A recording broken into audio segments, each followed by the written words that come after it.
Oke guys, welcome back to Cakradiva Reinkarnasi dalam pembahasan alur cerita Solen 2 Jusik Taman episode ke-128.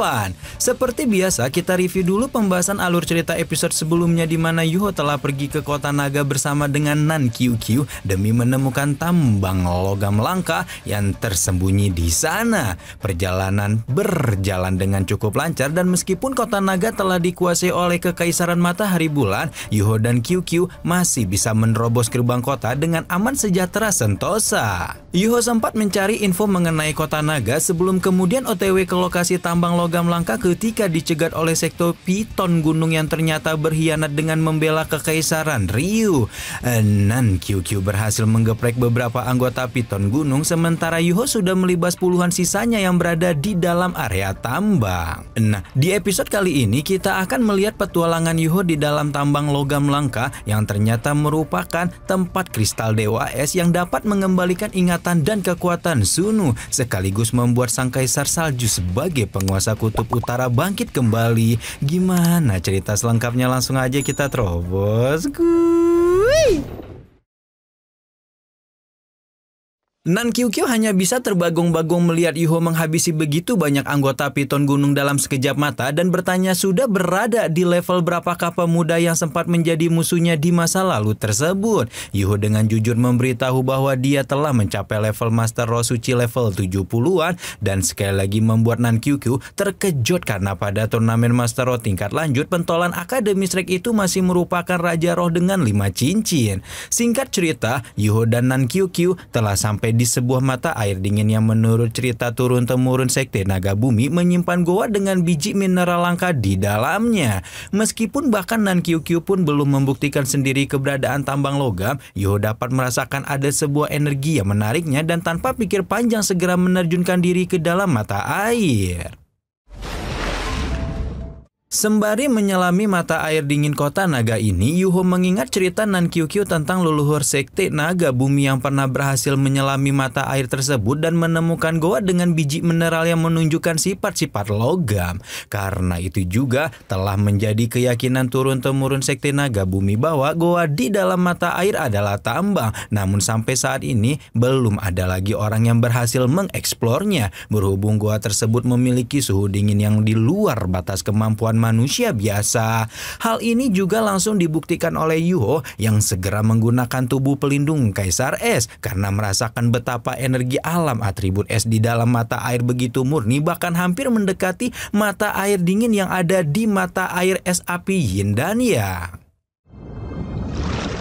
Yuho menyelam sampai ke dasar mata air dan menemukan semacam penghalang kristal yang berada di titik terdingin mata air. Tanpa pikir panjang, Yuho segera membentuk formasi untuk membuat lubang pada kristal tersebut sebelum melihat sendiri bahwa di balik kristal itu memang terdapat sebuah goa es luas dengan suhu luar biasa rendah. Yuho menjelajah goa dengan perasaan takjub karena bahkan seseorang dengan es ekstrim sepertinya masih merasakan kedinginan di tempat ini. Yuho melangkah lebih jauh ke area dalam goa sebelum kemudian melihat hamparan stalaktit dan stalagmit es dengan kekuatan alam luar biasa dan tanpa sadar membuat para penghuni kos-kosan lautan spiritual pada keluar untuk memeriksa secara pribadi. Begitu keluar, Bimbing langsung menyeletuk bahwa goa ini ternyata berisi kristal Dewa Es ekstrim yang biasanya hanya terbentuk bersama dengan goa es misterius 10.000 tahun. Kalau melihat jumlah kristal Dewa Es yang sebegini banyak, Bimbing yakin jika mereka juga bisa menemukan goa es misterius 10.000 tahun. Bimbing menjelaskan bahwa kristal Dewa Es ekstrim merupakan logam yang terbentuk bersama dengan sumsum es misterius 10.000 tahun, di mana setelah aura sumsum es menyebar keluar, aura tersebut akan diserap oleh biji mineral di sekitarnya hingga menghasilkan jenis logam yang sangat langka karena memiliki sifat yang paling keras sekaligus paling lentur di antara logam langka lainnya. Nah, ketika Bimbing masih khusyuk menguliahi Yuho dengan tetek bengek kristal es ekstrim, tiba-tiba saja sebuah bulatan logam muncul dari kehampaan sebelum kemudian menyerap atribut logam es ekstrim di sekitarnya sebelum kemudian berubah menjadi raksasa es yang sangat mengerikan.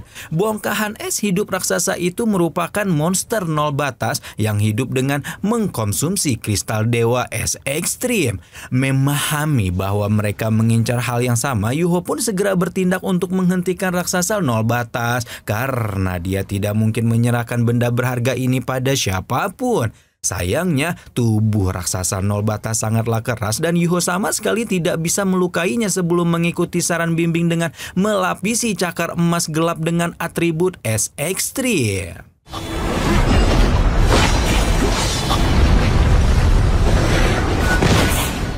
Baru setelah menggabungkan atribut es ekstrim dengan cakar emas gelap, Yuho berhasil memotong tubuh raksasa nol batas menjadi beberapa bagian. Meski demikian, tidak menunggu lama raksasa es itu kembali menyerap kekuatan es ekstrim di sekitarnya dan Bimbing memberitahu bahwa satu-satunya cara untuk mengalahkan raksasa nol batas adalah menghancurkan inti energi di dalamnya.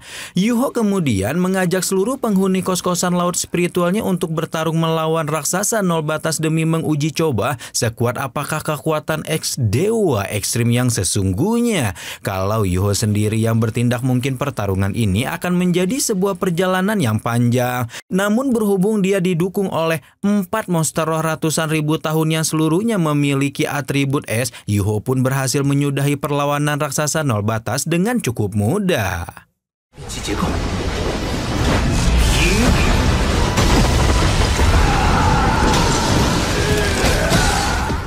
Tepat setelah raksasa nol batas kehilangan energi intinya, bongkahan es raksasa itu segera runtuh menjadi pecahan-pecahan logam kecil yang harus Yuho akui memang memiliki sifat yang luar biasa unik. Tanpa membuang lebih banyak waktu, Yuho segera mengumpulkan seluruh kristal dewa es itu dengan cakar penangkap naga dan berpikir bahwa permasalahan logam langka sekte Tang pasti langsung terpenuhi dengan sejumlah besar logam es ekstrim ini. Tidak hanya itu, kekuatan alamiah kristal dewa es sangatlah mengerikan sehingga dia bisa yakin bahwa alat pembimbing roh yang dibentuk dari logam langka ini pasti memiliki kekuatan lebih besar dibanding alat pembimbing roh lain pada level yang sama. Sekarang seluruh kristal dewa es yang ada di dalam goa telah ditambang, namun Tianmeng meminta Yuho untuk tidak buru-buru pergi karena mereka bisa saja melewatkan harta karun sesungguhnya yang ada di tempat ini. Mengikuti arahan Tianming, Yuho masuk lebih jauh ke dalam goa es misterius 10.000 tahun dan merasakan betapa energi es yang ada di tempat ini merupakan sesuatu yang bahkan tidak dapat dia serap. Tianmeng mengingatkan betapa liarnya energi es yang ada di goa ini, di mana bahkan bagian terdalam goa mungkin memiliki suhu yang lebih mendekati nol batas. Singkat cerita, Yuho dan kawan-kawan telah menemukan lubang misterius yang kemungkinan besar adalah bagian terdalam goa dan langsung menerjunkan diri untuk melihat harta macam apa yang tersimpan di dalam sana. Tidak menunggu lama setelah masuk ke dalam lubang misterius, Yuho dan kawan-kawan menemukan goa yang jauh lebih dalam, di mana pada goa terdalam ini dia merasakan ada kekuatan es yang mungkin tidak berlebihan kalau dibilang mampu membekukan jiwa seseorang. Di sanalah Yuho menemukan sumsum es misterius 10.000 tahun yang merupakan sumber dari semua logam langka di goa bagian atas. Yuho berusaha menyerap kekuatan sumsum es misterius, namun es ekstrim di dalam tubuhnya bahkan tidak berdaya sama sekali untuk melakukannya. Bimbing kemudian menjelaskan bahwa suhu sumsum es misterius 10.000 tahun sudah jauh lebih dingin dibanding es ekstrim di tubuh Yuho dan beda 5 derajat saja apabila dibandingkan dengan suhu nol mutlak sebagai suhu terdingin yang hanya bisa dicapai oleh para dewa. Nah, berhubung Yuho tidak akan bisa menyerap kekuatan es di sini secara langsung, Bimbing mengajak para monster roh untuk menyerap kekuatan sumsum es ekstrim secara bertahap sampai di suhu yang bisa diserap oleh Yuho. Bimbing secara pribadi mencalonkan dirinya untuk menyerap lebih dulu, yang langsung mendapatkan fitnessan dari Tianmeng karena khawatir tambatan hatinya itu berniat untuk memperkuat dirinya demi pindah kosan. Namun Tianmeng auto kicap sekaligus takut diceraiin sama Bimbing sebelum sebelum kawin setelah Kaisar Es Kutub Utara itu menjelaskan bahwa dia memiliki potensi paling besar menyerap sumsum es 10.000 tahun karena dia juga merupakan satu-satunya roh jiwa Yuho yang memiliki atribut es ekstrim. Kekuatan sumsum es 10.000 tahun ini akan disimpan oleh Bingbing sementara waktu sampai nanti waktu Yuho memadatkan inti roh keduanya tiba. Tianmeng langsung memohon-mohon agar Bingbing memaafkan kesuudzonannya dan membuat Kaisar Es itu mengingatkan bahwa di lembah cinta Qiankun dia telah berjanji untuk terus bersama dengan Tianmeng sampai tuan jiwa mereka mencapai keabadian dengan menjadi dewa. Tianmeng yang mendengar Bingbing mengatakan sesuatu yang sangat romantis tidak dapat menahan kegembiraan, sementara orang yang direcokin terus-terusan memutuskan untuk segera menyudahi masalah rumah tangga ini dan memulai penyerapan sumsum es 10.000 tahun. Sesuai rencana awal dia akan menyerap lebih dulu dan Yuho yang hanya boleh menyerap sedikit saja kekuatan sumsum es akan melakukan penyerapan paling akhir. Bingbing menyerap satu demi satu batang sumsum es misterius 10.000 tahun hingga mengubah dirinya menjadi makhluk hidup yang sepenuhnya terbuat dari atribut es ekstrim. Bingbing berhenti menyerap setelah menghabiskan 9 batang sumsum es 10.000 tahun sebelum kemudian dilanjutkan oleh Tianmeng yang ternyata hanya mampu menyerap 3 batang saja. Karena Tianmeng sudah tidak sanggup, penyerapan kekuatan sumsum es 10.000 tahun pun dilanjutkan oleh roh jiwa Yuho selanjutnya, yaitu Bajio, yang meskipun bertubuh kecil dan kecepatan penyerapannya jauh lebih lambat dibanding 2 monster roh sebelumnya, rumput es misterius 8 sisi itu ternyata mampu menyerap 6 batang.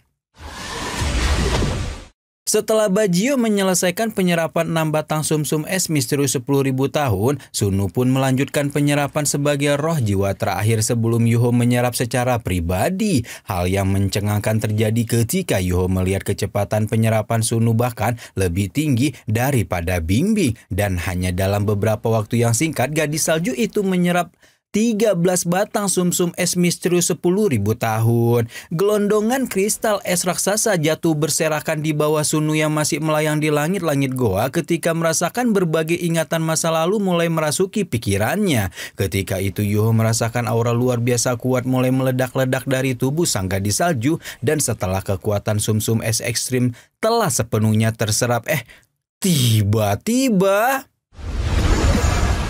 tiba-tiba saja penampilan Sunu pasca kelahirannya mendadak mengalami perubahan dan menjelma menjadi sosok kaisar salju yang dulu pernah dia lihat sebelum menghancurkan jiwanya sendiri. Kekuatan dahsyat terus meledak-ledak dari dalam tubuh Sunu sebelum kemudian melayang merendah mendekati Yuho dan kawan-kawan, dan tanpa sadar membuat semua makhluk yang ada di sana merasakan perasaan dingin menyusup ke dalam jiwa mereka. Bingbing yang melihat perubahan penampilan Sunu menunjukkan semacam ekspresi rumit sekaligus haru di wajahnya dan menanyakan apakah sahabatnya Sudi telah kembali. Ekspresi Sunu yang sebelumnya begitu tegas dan serius kemudian berubah menjadi ramah ketika sampai di hadapan Yuho sebelum kemudian memanggil pemuda itu sebagai ayah. Yuho yang lagi-lagi merasa belum sempat kawin sama Neng Wutong jelas saja langsung salah tingkah karena dipanggil ayah atuh. Namun Sunu menekankan bahwa dia merupakan monster roh yang lahir kembali dari tetesan darah Yuho. Karena itulah apapun yang terjadi pemuda itu memang adalah ayahnya dan dia tidak akan bisa membalas budi atas apa yang telah diberikan Yuho kepadanya. Karena itulah Sunu berjanji bahwa dia akan selalu berada di sisi Yuho, menantang ranah tertinggi para master roh dan selalu menemani pemuda itu sampai akhir hayat andai kata dia mengalami kegagalan untuk menerobos ke ranah dewa. Setelah itu Sunu berbalik sebelum kemudian menekan jarinya ke dada Yuho yang menjadi tempat di mana sisik terbalik di Tian berada. Tepat ketika Sunu menekankan jarinya di sana, bayangan mata naga raksasa kembali muncul dari balik punggung Yuho dan menunjukkan bahwa kekuatan sang dewa binatang buas memang bersemayam di tubuh ayahnya. Meski tekanan kekuatan di Tian tidak salah lagi merupakan sesuatu yang ditakuti oleh seluruh monster roh di dunia, Sunu dengan santai menghancurkan kekuatan itu dan menyatakan bahwa dia tidak memiliki ketakutan pada sang penguasa hutan pertarungan bintang.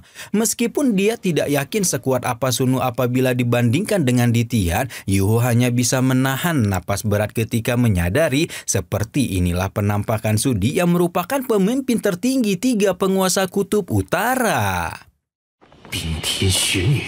Ngeri banget kekuatan Sunu yang sekarang udah balik lagi jadi Sudi ya. Ampe langsung nantangin Ditian tanpa tedeng aling-aling loh dia. Kira-kira apakah kembalinya Sudi akan memberikan satu efek tertentu pada sisik terbalik Ditian? Apakah Yuho bisa menyerap kekuatan sumsum es misterius 10.000 dengan lancar? Aduh, kudu minum obat apa tuh ya guys ya? Ini teh gatel tenggorokan aduh repo gini mah Coba tulis di kolom komentar atuh